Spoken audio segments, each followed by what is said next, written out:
अस्सलाम वालेकुम। Mister and Mrs channel में खुश आमदीद।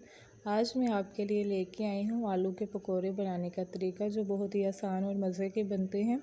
तो चले आए जल्दी से बनाना शुरू करते हैं। पकोड़े बनाने के लिए जिस सामान की ज़रूरत है मैं आपको बता देती हूँ। ये मैंने बेसन लिया है, जिसको अच्छे से मैंने स्ट्रेन कर लिया है, और मसाले लिए हैं। रेड चिली पाउडर लिया है 1 teaspoon, half teaspoon chilli flakes लिए है, और हाफ़ टी स्पून ही हमने काली मिर्च का पाउडर लिया है। 1 चम्मच हमने नमक का लिया है, और 1 ही चम्मच हमने चिकन पाउडर का लिया।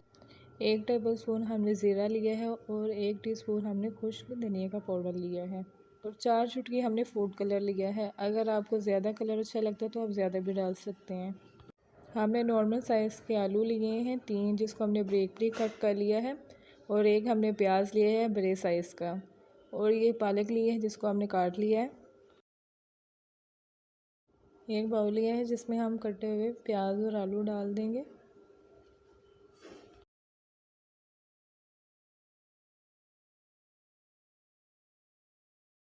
अब हम शामिल कर देंगे कटी हुई पालक। कोशिश किया करें कि बर्तन को अच्छे से साफ़ किया करें ताकि कोई भी चीज़ ज़ाया ना हो। अब हम इसमें तमाम मसाले डाल देंगे जो मैं आपको पहले दिखा चुकी हूँ। मसाले डालने के बाद हम इसको अच्छे से मिक्स कर लेंगे। बेसन और पानी डालने से पहले हमने मसालों को अच्छे से मिक्स कर लिया है, और अब हम इसमें शामिल कर लेंगे बेसन। हम बेसन ज़रूरत के मुताबिक डालेंगे जितना हमें चाहिए होगा, और हम थोड़ा थोड़ा से करके इसमें पानी डाल के मिक्स करते जाएंगे ताकि पानी हमारा ना ज़्यादा हो ना कम हो। मिक्सचर हमारा रेडी हो गया है। ये देखें, ना ज़्यादा पतला है और ना ही ज़्यादा गाढ़ा है। आपने भी इसी तरह ही तैयार करना है। अब हम फ्लेम ऑन कर लेंगे, फिर एक कढ़ाई लेंगे और इसमें ऑयल डालेंगे।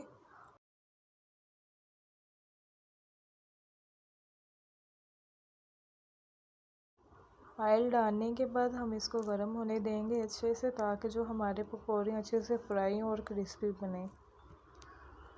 अभी मैं एक पकौड़ा डाल के चेक करती हूँ कि हमारा ऑयल अच्छे से गर्म हुआ है कि नहीं। ये देखिए, ऑयल हमारा अच्छे से गर्म नहीं हुआ है, हम थोड़ा सा और वेट करेंगे। ये देखिए, हमारा जो ऑयल अच्छे से गर्म हो चुके हैं, और जो हमारा एक पकौड़ा हमने डाला था अच्छे से फ्राई हो चुका है। इसको निकाल लेंगे, और जो हम बाकी के पकौड़े हैं वो डाल लेंगे। एहतियात के साथ पकौड़े डालिएगा, क्योंकि ऑयल वगैरह अगर हाथ में गिर जाए तो बहुत ज़्यादा जलन होती है। ये जितनी कोशिश करें कि एहतियात से डालें और आराम से डालें। ये देखिए, एक एक करके हम पकौड़े डालेंगे, और इसको अच्छे से फ्राई कर लेंगे जब तक इसका कलर चेंज नहीं हो जाता, गोल्डन कलर नहीं हो जाता।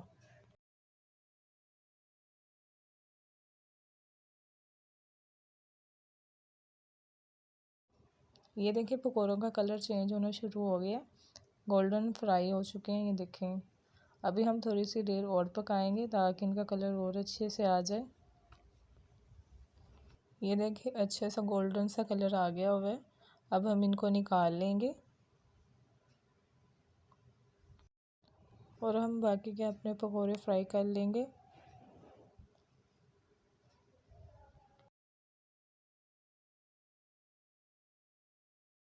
ये देखें, हमारे जो पकौड़े हैं फ्राई हो चुके हैं, और माशाल्लाह से कितना प्यारा इसका कलर आया है, और देखने में बहुत मज़े के लग रहे हैं।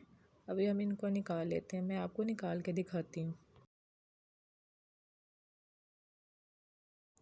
ये देखें, हमारे पकौड़े रेडी हो चुके हैं। अब्बू कह रहे थे सबसे पहले मैं टेस्ट करूँगा कि कैसे पकौड़े बने हैं, और अब्बू अब टेस्ट करेंगे, देखते हैं इनको पसंद आते हैं कि नहीं। अब्बू को बहुत ज़्यादा पसंद आए हैं पकौड़े। आप भी ज़रूर ट्राई कीजिएगा और बताइएगा कैसे बने हैं। अगर वीडियो अच्छी लगे तो वीडियो को लाइक कर दें और सब्सक्राइब कर दें। अब मुलाकात होगी नई वीडियो में इंशाल्लाह। अपना और अपने प्यारों का ख्याल रखिएगा। अल्लाह हाफिज़।